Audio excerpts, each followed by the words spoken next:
playing chase with God is a lifelong endeavor, and it has many seasons and many movements. When you chase God, he lets himself get caught. And it's a prayer idea, right? So the chase is prayer, and God, who could easily hide beyond my ability to find him, he allows himself to get caught.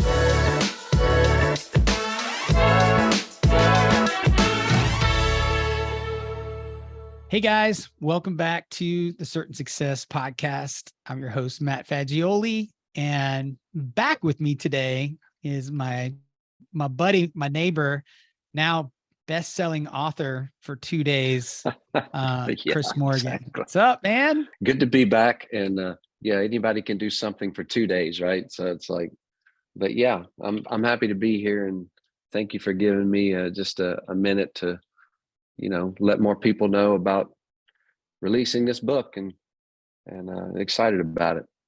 Man, I'm super pumped. The book's called Playing Chase with God. You and I have been talking about it for a long time. I know you've been working on it for some years. But it's finally out in the world. It's been live on Amazon. As the time we're recording this, it's been just a few days, and it's number one right now in the category of religious faith, which is not a small category. And as I was saying off camera, you're not even trying. You just kind of put it out there, and it's naturally rising, and your natural affinity group is sort of finding it. And That's true. Tell me what you said about living an organic life. Well, I just, when you and I were talking about that, I just said I had read things about certain kinds of things you should do if you're going to put out a book. And it's not that I was resisting any of that. It was really just kind of in an effort to get it out. I hadn't done all the work of a launch group and some of that stuff. So, but what I did do is once I put it out, I just started letting some people know just that I'd put it out. And it was really affirming because I got just a lot of really gracious excitement. Like people were like, oh, wow, I'm getting that right now, and a lot of people were sending me notices showing me where they had ordered it, and just that kind of a thing. But you got to love it when it's organic like that, and it's not, when I say fabricated, I don't mean that it wouldn't be legitimate if I had done the work to try to get people to do that. But it certainly feels a little more authentic when people just go like, you don't even have to sell me. I'm in. Like, I just want to, and it comes from years of just knowing people, and it comes from investing in them investing in you, and them believing the authenticity of what you're talking about, which in this case is, chasing God and prayer and all of, that whole realm of life. And so I've been talking about it for a bunch of years, and some people have been listening. So when they see a book, they go, nice, I'm in. Mm-hmm. So I'm very grateful that that's happened so far. Yeah. I mean, even though you're new 3 days old in the world of being an author, but you spent 20 years with thousands of people listening to your literal voice. And as they find out about it, all those people are going to want to take a look and want to hear what you have to say. And it's just like authors that, you get the big authors that you follow, that I follow. And every time they put a book out, I'm like, oh, got to get his new book, whether it's, John Ortberg, John Mark Comer, like whoever the people are. Totally. You're like, oh, got to have his new book. So now you're on that list already. So, well, let's tell everybody, a lot about the book. Sure. We already talked about the title. Tell me about where the title came from and all of that. Yeah. So Playing Chase with God is actually a concept that got buried in my mind and my heart many years ago. Is actually something my friend and my pastor, Pastor Kevin Myers, 12 Stone, just said in the midst of a sermon, and probably goes all the way back to about 2004, 2005, long time ago, but he used this metaphor of playing chase with your kids. So the game Play Chase is kind of the way I categorize it in the book, but it's like, it takes a lot of different forms. That could be hide and seek, or it could be like tag, or any number of children's kind of games that you might play, or just, for me, it might just be running circles around the couch with my kids when I come home from work, But here's when he used that metaphor, and he basically said this line, and this was the line I use it in the book, and it just stayed with me through the years. He said, when you chase God, he lets himself get caught. And so inside of this idea, it's a prayer idea, right? So the chase is prayer, and God, who could easily hide beyond my ability to find him, he allows himself to get caught. And so the more I thought about that, I thought about even playing chase with my kids when I would come home from work, and they were in those really cool ages, between 4 and 10 probably, and what they wanted from me when I would come home were games, and games ultimately, a lot of times those kind of games, chase games. And so here's what I know: it would be easy for me to hide from them beyond their ability to find me. But the great delight of my heart was to be found by them. Like it's true, I was hiding, but I was only hiding because when they chased me, it made the whole scenario dear. Like they would chase me, but I was bursting at the seams to be found by them. And when they found me, there was great joy. And then it would play over and over and over. And so this became a really pretty, for me anyway, a very accurate metaphor of how to get to the essence of what prayer is in my life. And so playing chase with God, though the primary metaphor is more of like a game, and there's a lot of play in it, the truth of it is, and the book goes into all this, but it's like playing chase with God is a lifelong endeavor, and it has many seasons and many movements. And what I began to see, and this is the thing that I still to this day, even though I've been messing with some of these concepts for several years now, metaphors ultimately, a lot of times they break down. The more you push on them, they don't keep yielding back insight. They kind of begin to break down. And this one, it's almost like the more I push on it, the more it keeps giving back. And the essence of it is that prayer is the invitation to a relationship. And that's not really new information for most people. They get that. But I think that we tend to not apply the lessons of relationship to prayer. And that's really what this book is. I keep looking over here because this is my test copy. You can see it says not for sale right there. That's the way Amazon sends it to you. I'm glad you held that up, because I've got mine on order and it's not here yet. So I couldn't do that, which I usually do. So yeah, I'm glad you held it up. Yeah. Well, this was a test copy, and even you could see the title was a little off center. So that was one of the corrections I made. That's the beauty of a test copy. You get to look at it and go like, nope, there's still things that need to be done. But here's the thing, like the encouraging thing is we all know more about prayer than we even realize that we do, because prayer is built from the primary building blocks of relationship building. And we've been doing that our whole life.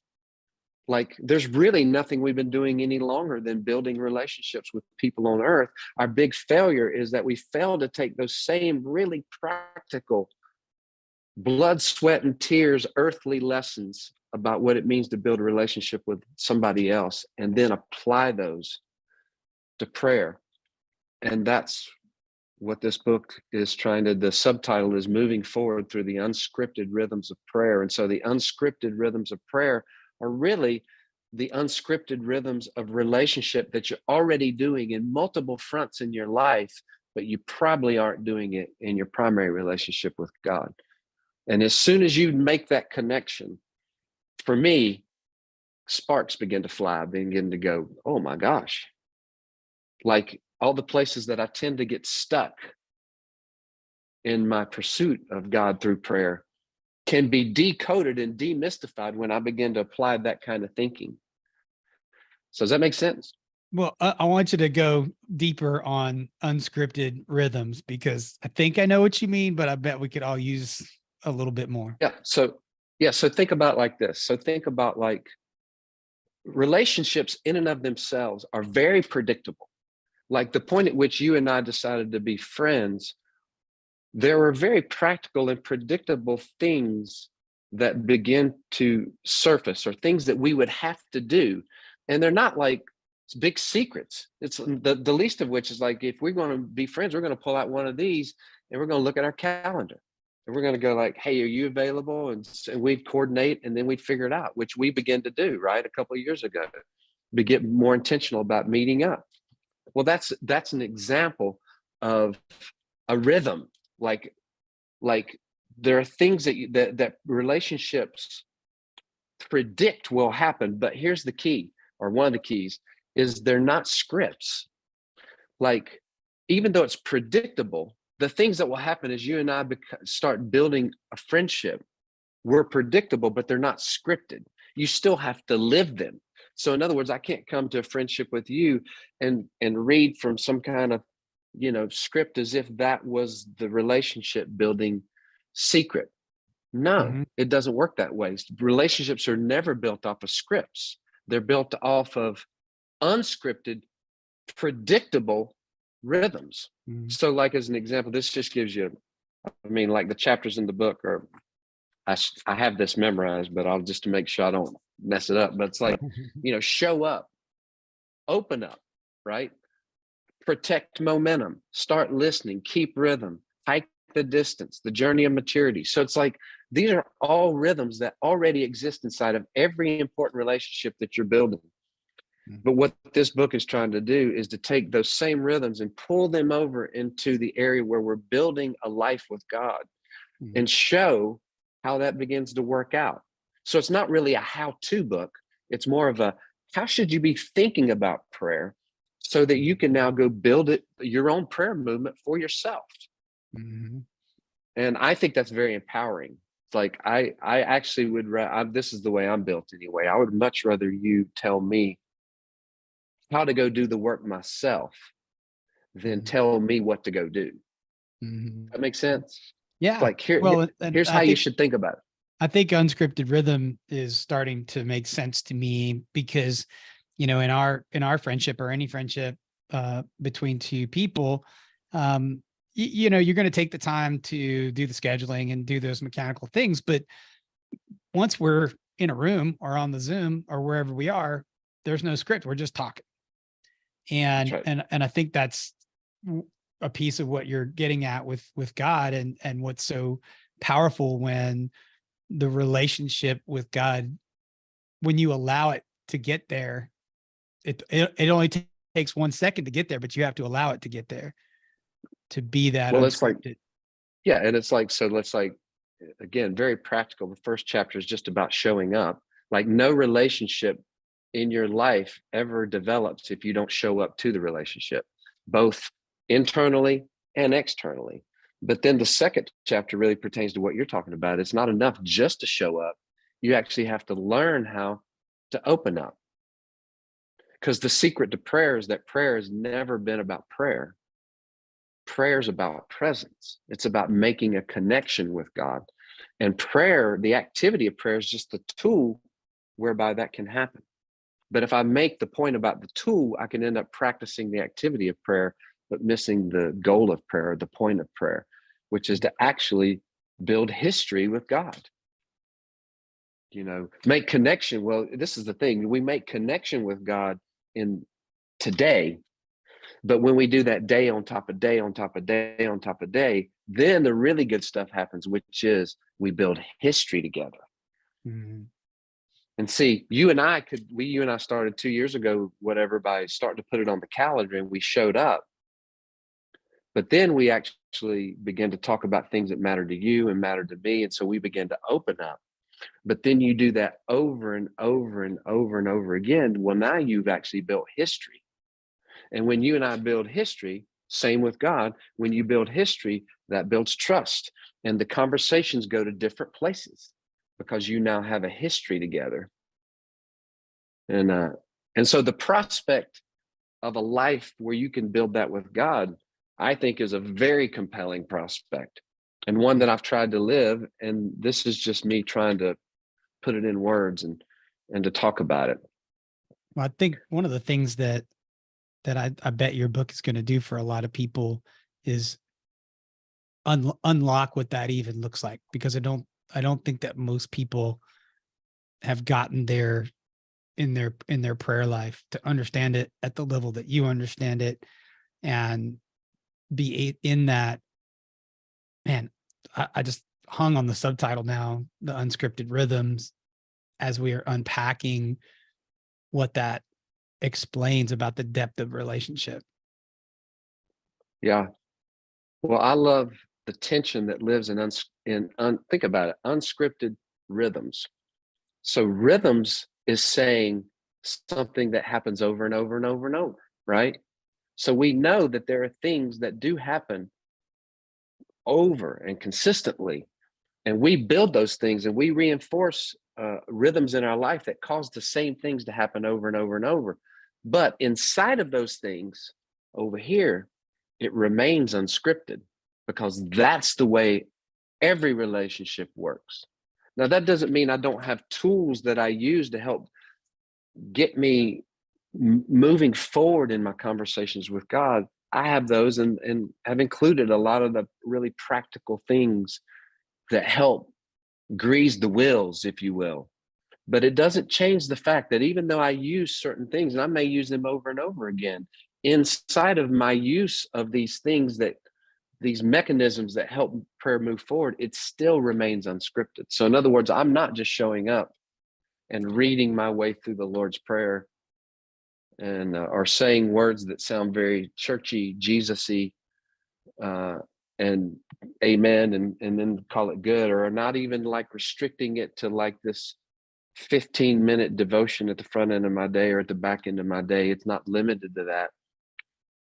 Having some rhythms along those lines are always good. And again, those are included in the book. But the point is that it's both rhythmic but unscripted. Mm-hmm. And I think that's exactly the way every important relationship that you have on earth works. It's both rhythmic, but it has to have this unscripted element, because that's what makes it interactive and personal. And you and I talk a lot about prayer becoming a thing that doesn't even necessarily have a lot of words in it. And I think about that like your relationship with your spouse, you know, after decades of getting to know each other, you could be in the same space for a long time without there being any words. Now that could be a negative thing, but I'm speaking of it in the positive sense that that you could be comfortable, you know, in your own skin and comfortable with your spouse to the point where you don't need a lot of words to be comfortable for a long time. 100% what you're saying is true, but it's actually true on the positive and on the negative, because just in the same way that my wife can go kind of quiet and I can feel that there's a fence in the air, that can happen with God. It gets quiet and you go like, hey, did I mess up somewhere along the way? And usually as soon as you ask the question, you already know the answer. Like it's already buried in your soul. It's sitting there. It's just waiting for you to acknowledge it. But anyway, well, don't jump off of that, because that, I think you just nailed something that's important, because it is that, like, Sherry and I are so that, like, she'll do that. Like she'll get quiet and I can immediately sense like, oh, what is that? Cause I know it's a that. There's a that there. I know it's there. And for sure. But I haven't, you know, in recent years, I know it with God too. And you just talked about it, but I think that's a really interesting point to talk about, like getting to know, be clear enough about his voice to know when it's not there. Not there. Yes. That's beautiful. See, I think maybe not quite as important, but very important is this idea of knowing what the silence of God sounds like, because it's the reciprocal, it's the mirror image of knowing what his voice sounds like, or his presence with you, like that sense of abiding that Jesus invited us to. That's John 15, I think, where he's like, hey, abide in me, I'll abide in you. And so there's a certain atmosphere of life that goes with abiding. And when that gets fractured or broken, if you have history with God and you've been living in that abiding, when it gets fractured and broken, then you're over here and you all of a sudden have this profound sense of loneliness or being alone in a way that you're not normally. That abiding sense of God with me has dissolved or at least drifted to a distance. Mm-hmm. And a really big part of building a life with God and playing chase over the long haul is understanding I think something's happened. I'm not where I need to be. And then being proactive about that, like not passive, reject passivity. That's part of the book too. It's like just, there are moments when there's the part of playing chase and building a history with God is fundamentally rejecting passivity. But what is that? Listen, that's exactly the same thing you do with every important relationship in your life. What relationship in your life is thriving in the context of you treating it passively? Mm-hmm. There is not one. Mm-hmm. So why would it be any different with God? It is not. We just get freaked out by the fact that it's God. And we fail to apply the fundamental lessons of relationship building because it's him. And we go like, yeah, but it's God. I can't see him. He holds all the power. He's holy. I'm not. And I feel a little sheepish about whether I can really know how to do this. But that's where you just have to go like, stop worrying about what I don't know and start stepping towards what I want with a level of desire and boldness. And you have every reason in the world to believe that God will respond to that because he's promised to. Like he says it, come to me. Definitely more inclined to respond to that than to some sheepish, fearful, faithless approach. Yeah. I mean, it's the same way. And again, I'm constantly doing this. It's the same thing that happens in your relationships. Aren't you much more likely to respond to somebody who has a sincere desire to make a connection with you, even if they're doing it in flawed ways? Like you're way willing to look past the flawed way in which they're approaching you because you can see the desire that they have for you. Mm-hmm. And for some reason, we think that God's up there going like, nope, not like that. Rejected. Yeah, not like that. No, look, stop being stupid. You go figure it out. When you get figured out, you come back. And that's just not the case. Fully knowing that we don't have it figured out. This is what he says. He says, come, you who have no money, come, buy, eat, take for yourself what is good. Why should you spend your money on what doesn't satisfy? He basically characterizes coming to him as a meal that's already been paid for, and all you have to do is come to the table and start tasting and eating. Which is another thing that this is part of what prayer is supposed to do. Prayer is supposed to take our access to God and turn it into experiences with God. And this is how momentum is protected in the relationship. Because again, this is the way every good relationship you have works. The relationship is sustained by the experience inside of that relationship. In other words, if you and I stopped having fun talking to each other, we would stop talking to each other. Like we actually get something out of it. There's an exchange going on in the relationship. And as long as that's occurring, I'm still in and you're still in. So our relationship with God has to be the same way. We have to hold it accountable to encounters and experiences with God, because if we don't have that, it will dissolve down into nothingness. And we'll opt for other things that actually do give back, like whatever it is, more time on Netflix or more business pursuits, making more money or whatever. And all of those, nothing wrong with any of those things. But the point is, the reason we invest in them is because we're getting things that we like out of them. Well, we have to superimpose that over our relationship with God and realize that's the only way momentum is protected, is when prayer turns access to God into experiences with God. Mm-hmm. And yes, there are all kinds of trades that you have to enact in your life to see that be a reality. And those trades are in the book. Like I go through, I don't remember, there's 5 or 6 different fundamental trades. It's like, trade this for this.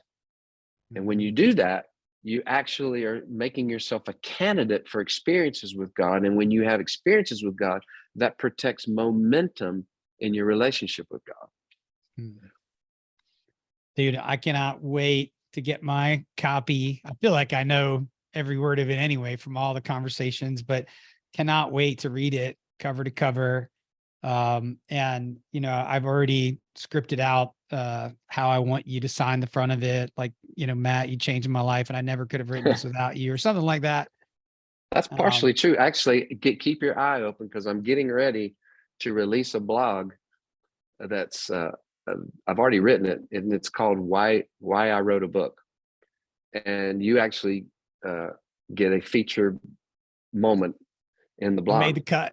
Awesome. Well, I got one, and I got one more question for you, and I think that's going to tie in. One of the reasons why we meet all the time is you've been writing your book and I'm writing a book, and we both have been talking about the just absolutely horrible, painful mess that is, wonderful but painful mess it is to write a book. And we were talking just this morning, I think, about how much it changes you and transforms you in the process. And so I wanted to ask you that, like, what's something about this subject matter and about the book and about God and playing chase with God that you see differently now after the book?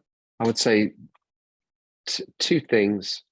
And I think this is the way books tend to run anyway. I think people write books because they have something inside of them that's very fundamental and aching to get out.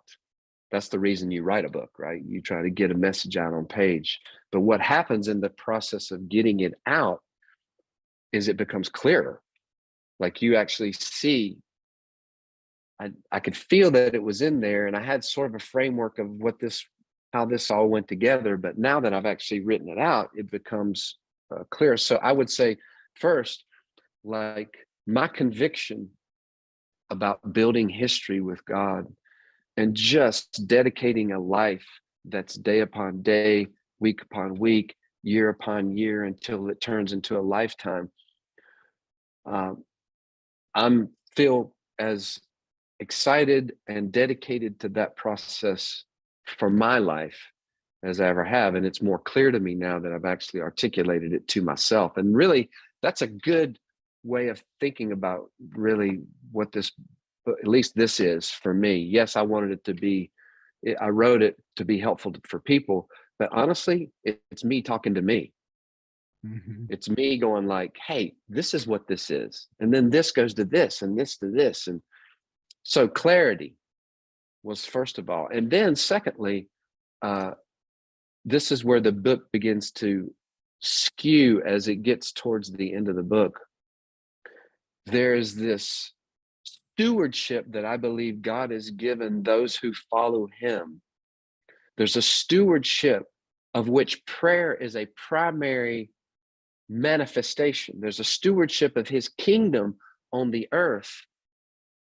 You know, Jesus said, when he gave us the prayer, you know, he gave us the Lord's Prayer, but right in the middle of it, right towards, well, not necessarily right in the middle, but I think the thesis of the Lord's Prayer is, he said, you know, your kingdom come, your will be done on earth as it is in heaven. So we steward that. People that follow Jesus are stewarding that movement on earth as it is in heaven. And we are praying around that constantly. And don't think of that as like some kind of churchy, Jesus-y only prayer. No, it actually pertains directly to what you're doing. It's like when business owners get serious about the movement of Jesus and how the culture that they're building inside their business, and even how they're doing business in the earth, actually is a manifestation of on earth as it is in heaven. It's all building culture in a way that is saying Jesus to the world. So literally the last chapter of the book is called Everybody. And in it, basically, I'm inviting anybody who claims Jesus as Lord to join this prayer journey, not only to build their personal relationship with God. This is a bigger conversation than what we can probably just unpack in just a few minutes. But here's what I know, that we start early building a relationship with God that's very personal. It's just me and him. I just want to know him. But then as I layer day upon day upon day, and it begins to go down this life timeline, at some point, maturity begins to dictate that I'm not now just only knowing God, but I'm actually taking the purposes of God and I'm integrating them into my life so that his purposes are now my purposes. And in the book, it's just called Shared Purposes. I say that's what maturity does. Maturity goes to shared purposes. And all you got to do is look at your marriage, right? Like, you first married Sherry for you guys to have a life together, for you to share that relationship, for y'all to get to know each other. But then day upon day upon day upon day, and then at some point you realize you're building a life together. You're sharing purpose. There's something that is happening around the Fagioli name, and it's a thing unto itself. Well, God's doing the same thing. He has purposes, and we all, if we claim his name, are to be a part of that purpose. And prayer is a primary tool for seeing his purpose invade my life and the places where my life is invested. And that's kind of where the book is ending. It's actually pointing towards the fact that God's already said that he is going to fill the earth with his glory and with the knowledge of who he is. And his invitation to pray is not only an invitation to know him, but it's an invitation to co-labor with him and in seeing that to become a reality. And it will become a reality. I don't know how far that will go in my lifetime, but I'm invested in seeing it become a giant reality. And when moves of God begin to infiltrate the earth, it changes everything. And we just have seen glimpses of it in the day that we're living. There's little glimpses of that happening in little pockets all around. We just got through seeing the Asbury revival back in February of this year. And I got a chance to go up there. And again, I put my experience of that in the book. And when you experience those moments, you just like, when God's presence invades a thing, whatever that thing is, it changes everything about that thing. So that's a long answer, but two things. So my clarity of what this journey with God is personally, and the fact that ultimately that will lead to this investment in a much bigger vision for my life than what I had first envisioned when I started. That's good, man. Well, Chris, thanks for sharing all of that. I cannot wait to get my copy, guys. If you're catching this podcast and you haven't already, get on Amazon and get your copy of Playing Chase with God, and we'll put a link in the show notes for that as well. And Chris, I know we'll be back on the podcast soon, man, but thank you as always. For sure. Thanks, Matt.